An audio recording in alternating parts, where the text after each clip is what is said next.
Cześć! Witajcie na kanale Agnieszka Grzelak Vlog. Z okazji przekroczenia 1 000 000 subskrypcji na tym kanale przygotowałam dla Was odcinek Draw My Life. Więc złapcie jakieś picie, usiądźcie wygodnie i zaczynajmy.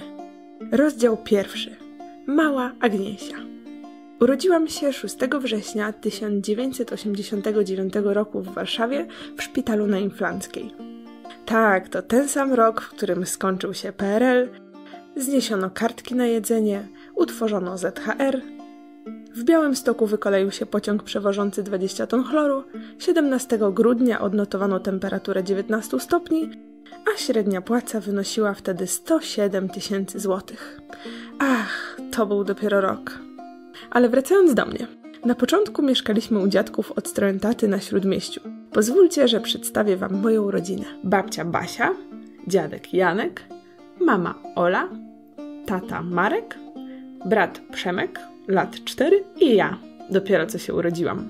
Do 3 roku życia miałam parę wizyt w szpitalu. Najpierw, kiedy byłam w wieku około roczku, dostałam ostrego zapalenia krtani, przez które się dusiłam. I babcia nadal wspomina, jakie straszne to były dźwięki, kiedy próbowałam łapać powietrze. Ja oczywiście tego nie pamiętam. Potem, kiedy miałam około 3 lat, byliśmy na spacerze z mamą i babcią. Nie wiem, jak to się dzieje, że to pamiętam, no ale pamiętam. Szłyśmy Marszałkowską od Placu Konstytucji w stronę Rotundy. Po bokach chodników sklepy zawsze miały schodki do wejścia. Ja lubiłam skakać po wszystkim, co tylko było na mojej drodze, więc skakałam też po nich. W pewnym momencie omsknęła mi się noga i upadłam na twarz. Rozcięłam sobie wtedy czoło nad prawą brwią i do dzisiaj mam bliznę. Pamiętam też, jak jechałyśmy z mamą jakimś samochodem, pewnie taksówką, i mama trzymała mi chusteczkę przy twarzy. Potem pamiętam szpital i moment, kiedy jakaś pani odkryła mi białą szmatkę z twarzy i powiedziała: a kuku. Nadal nie wiem, czemu to pamiętam. Ale wróćmy do miłych rzeczy. Miłość do podróży mam chyba we krwi, bo moja mama nie dość, że podróżowała z tatą, na przykład do Chin, zanim w ogóle się jeszcze urodziłam, to po moim urodzeniu dosyć szybko zabierała mnie ze sobą. I jeśli mam być szczera, to większość moich życiowych progresów zrobiłam poza Polską. I tak na przykład mając około roczek, pojechałyśmy z mamą na Krym, w Rosji, gdzie w tym czasie chwilowo pracowała moja druga babcia. I uwierzcie lub nie, ale to właśnie tam stawiałam swoje pierwsze kroki. I spójrzcie tylko, jak bardzo byłam tym faktem ucieszona. W wieku 5 lat pierwszy raz pojechaliśmy na Kretę do mojego przyszywanego wujka, który jest Grekiem, i tam nauczyłam się pływać. Potem spędzaliśmy tam naprawdę dużo czasu i bardzo miło wspominam te chwile. Koniecznie zobaczcie film, który nagrałyśmy z mamą na Krecie w zeszłym roku, ze wspomnieniami i starymi nagraniami z kaset VHS. Niestety w tym okresie moi rodzice się rozwiedli, ale na szczęście nic z tego nie pamiętam i nie mam żadnej traumy. Nasza mama jest mega dzielna i świetnie dawała sobie radę. Jest najsilniejszą kobietą, jaką znam i bardzo ją kocham. Kolejną cudowną rzeczą było to, że mimo rozwodu nadal widywaliśmy się z dziadkami od strony taty. Są to najcudowniejsi dziadkowie, jakich mogłam sobie wymarzyć. Jestem wdzięczna każdego dnia za wszystkie chwile, które z nimi spędzam. To właśnie ci dziadkowie, którzy oglądają moje filmy i piszą komentarze na Instagramie. Oprócz podróży mama dbała o to, żebyśmy byli aktywni i nabierali nowych zdolności. Kiedy miałam 4 lata, nauczyłam jeździć na nartach. 3 lata później wzięłam nawet udział w zawodach ze slalomem. Mam gdzieś nawet jeszcze puchar. Tak wyglądał mój czas wolny, zawsze dużo się działo. W przedszkole kochałam i wspominam je świetnie. Przyjeżdżało do nas TVP1 i jeździliśmy na nagrania do domowego przedszkola. To naprawdę wtedy była wielka akcja, ale niestety sławy mi to nie przyniosło. Dowiemy się, jakie prace robi się wiosną. Dzień dobry. Dzień dobry. Co pani robi? Kopię, grabię, a potem sieję. Jakie pani rośliny ulubione są najbardziej? Zawsze byłam aktywnym dzieckiem i mama wspomina, że często tańczyłam i śpiewałam dla ludzi. Rozdział 2. Szkoła. Podstawówka była dla mnie okresem, w którym byłam najbardziej aktywna po szkole i zawsze robiłam coś ciekawego. Kochałam sport i taniec i dlatego jak miałam 8 lat, mama zapisała mnie do zespołu pieśni i tańca Gawenda. Zajęcia mieliśmy w Pałacu Kultury i Nauki. Taniec to moja ogromna pasja i wydaje mi się, że gdybym nie została youtuberką, to byłabym właśnie tancerką. Skoro już jeździłam do pałacu na taniec, to zaczęłam też chodzić tam na pływanie i skoki do wody. Było naprawdę super. W szkole chodziłam jeszcze na gimnastykę artystyczną i grałam w piłkę ręczną i co śmieszne, jeździłam też na różne castingi do reklam i seriali, ale niestety nigdzie się nie dostałam. Lubiłam szkołę, ale nie dlatego, że lubiłam się uczyć, tylko dlatego, że lubiłam spędzać czas ze znajomymi. Zawsze otaczałam się ludźmi i mało z kim się nie dogadywałam. W 3. klasie po raz pierwszy pojechałam na kolonie i właśnie tam poznałam moją najlepszą przyjaciółkę Martę. Ostatnio nagrałyśmy nawet film o naszej przyjaźni, więc koniecznie zobaczcie. Jeździłyśmy potem co roku na ten sam turnus przez następne 6 lat. Pamiętam, że zawsze robiliśmy sobie pranki z chłopakami i na przykład wchodziłam do nich przez okno, kradłam buty, a potem żądałam okupu. I tam też pierwszy raz z Martą piekłyśmy pianki, ale nie nad ogniskiem, tylko nad świeczką. A wracając do szkoły, uczyłam się przeciętnie. Bardziej interesowały mnie kontakty towarzyskie niż na przykład matma. I z tego przedmiotu byłam najgorsza. Zwykle jechałam na 2, czasami 3. Natomiast moimi ulubionymi przedmiotami była plastyka, biologia i WF. O dziwo, mimo że nie uczyłam się jakoś super, to nie wagarowałam. Jak miałam 10 lat, przeżyłam jedyny wypadek w moim życiu. Byliśmy wtedy z mamą i bratem na nartach w Austrii. W tamtych czasach ratraki jeździły razem z ludźmi na stoku. Teraz już stoki są zamykane i ratraki jeżdżą same. W każdym razie, razem z mamą zrobiłyśmy sobie przerwę z boku stoku pod siatką, takim ogrodzeniem. I obok przejeżdżał ratrak, ale nagle zaczął się cofać w naszą stronę, a więc mama zaczęła krzyczeć do kierowcy, że tu stoimy, no ale niestety nic to nie dało. A ratrak najechał na mnie od tyłu i wgniótł mnie w śnieg. Mama została przygnieciona do siatki i nie mogła zrobić absolutnie nic. Na szczęście wokół byli ludzie, którzy również zaczęli krzyczeć i kierowca się wycofał. Ja pamiętam tylko tyle, że przez jakiś czas leżałam twarzą w śniegu i nie mogłam oddychać. Fartownie nie było pod nami lodu, tylko sporo śniegu, bo w innym wypadku mogłabym już nie żyć albo być sparaliżowana. Potem zostałam przetransportowana helikopterem do szpitala, żeby sprawdzili, co mi się stało. I uwierzcie lub nie, ale nie stało mi się zupełnie nic. Moja mama miała mnóstwo siniaków i tak naprawdę ona była o wiele bardziej poturbowana niż ja. Koniec końców okazało się, że kierowca był pijany. Mama powiedziała, że później miałam traumę i bałam się wyjść na stok, ale wpadła na pomysł, że w Polsce namówi kierowcę ratraka, żeby przewiózł mnie w środku. No i chyba pomogło, bo już się w ogóle nie boję. Kiedy pojechaliśmy kolejny raz na narty, w wieku 12 lat stwierdziłam, że zacznę jednak jeździć na snowboardzie. Niestety moja mama nie umiała na nim jeździć, a wtedy nie było tak dostępnych instruktorów jak teraz, więc musiałam się nauczyć sama. Trochę mi to zajęło, ale teraz jestem dumna, że zrobiłam to zupełnie sama, podpatrując innych na stoku. W gimnazjum zrezygnowałam z większości zajęć pozalekcyjnych, ale za to wstąpiłam do ZHR, czyli zostałam harcerką.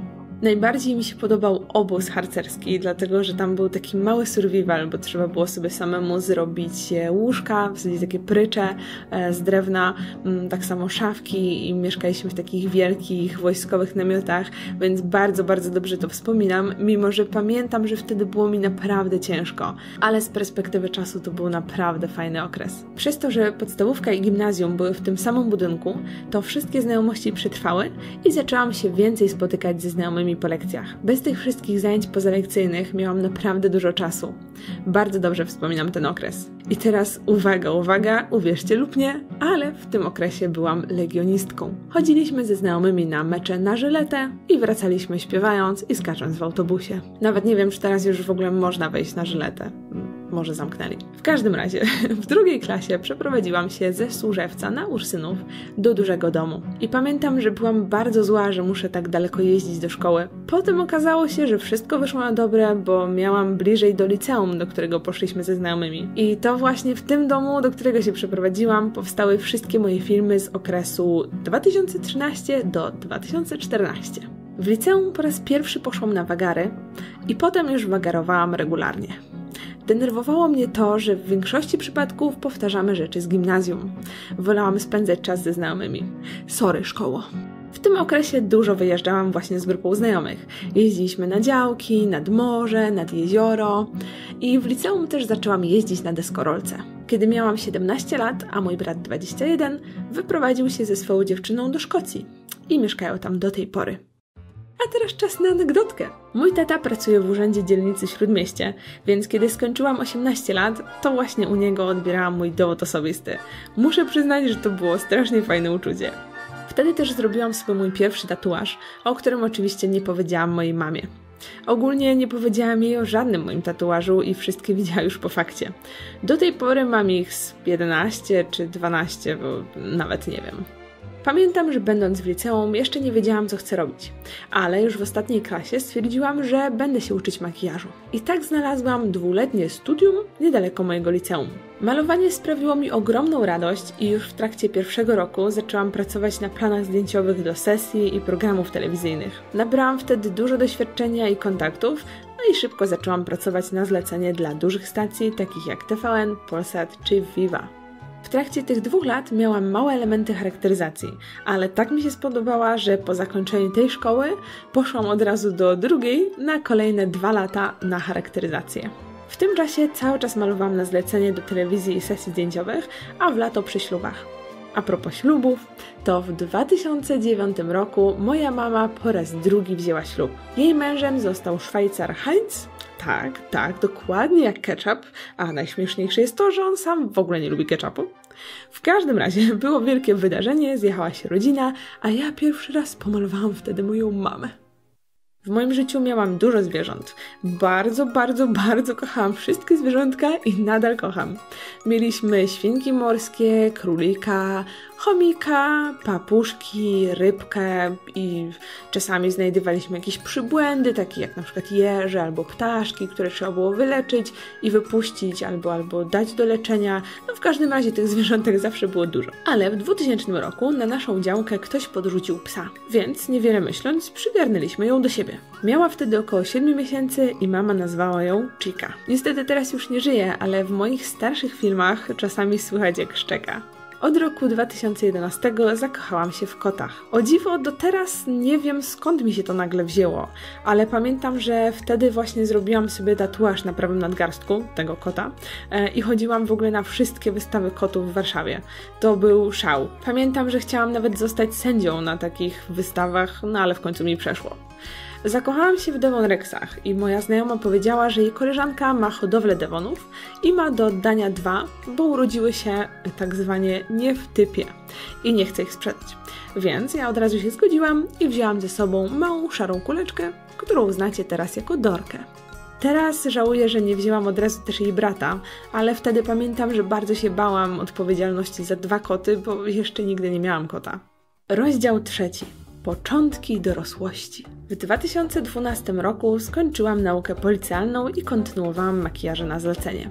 Właśnie w tym roku zaczęłam dalekie podróże na własną rękę. Od tego momentu zwiedziłam już ponad 21 krajów na 5 różnych kontynentach.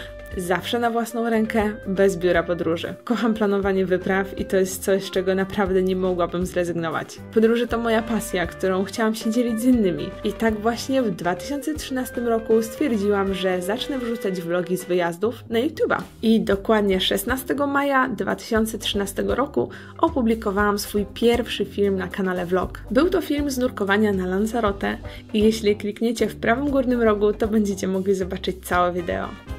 Prawie równo miesiąc wcześniej, bo 19 kwietnia 2013 roku opublikowałam pierwszy film na kanale Beauty. Mój ówczesny chłopak namówił mnie, żebym zaczęła robić tutoriale makijażowe i filmiki urodowe, żebym mogła dotrzeć do większej ilości osób jako makijażystka. I wtedy nawet nie podejrzewałam, jak bardzo zmieni to moje życie.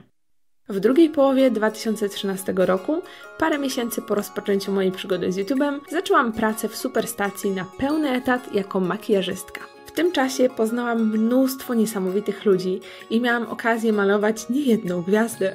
W trakcie pracy w Superstacji cały czas nagrywałam na YouTube'a, więc wszystkie filmy, które opublikowałam od sierpnia 2013 do października 2014 były montowane na laptopie w make-up roomie. Po prostu siadałam do montażu w każdej wolnej chwili między malowaniem ludzi. Pamiętam jak dzisiaj, że znajomi z pracy śmiali się, że zawsze jak do mnie zaglądali na przerwie, to ja cały czas montowałam. Oczywiście nie miałam w tym żadnego doświadczenia i nikogo do pomocy, więc wszystkiego musiałam się nauczyć sama, no ale jak widzicie, udało się.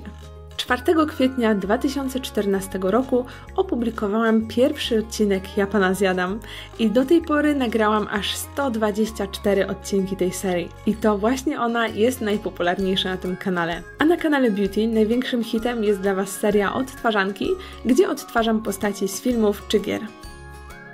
Najczęściej w życiu jest tak, że dzieci wyprowadzają się z rodzinnego domu i rodzice w nim zostają. W moim przypadku było zupełnie inaczej. Pod koniec 2014 roku, kiedy moja mama zobaczyła, że mam już stałą pracę i dobrze sobie radzę, po 5 latach małżeństwa w końcu przeprowadziła się do Szwajcarii, a ja zamieszkałam w mojej własnej kawalerce. Rozdział 4. Girl Boss. I tu właśnie przechodzimy do momentu, w którym jesteśmy teraz. 5 lat później. Ponad 1 000 000 subskrypcji na kanale Vlog i ponad 700 000 na kanale Beauty. Niesamowite, niewyobrażalne i nie do opisania. Nigdy nie przypuszczałam, że tak wiele zmieni się w moim życiu. A zmieni się jeszcze więcej, bo nigdzie się nie wybieram i szykuję dla Was sporo niespodzianek.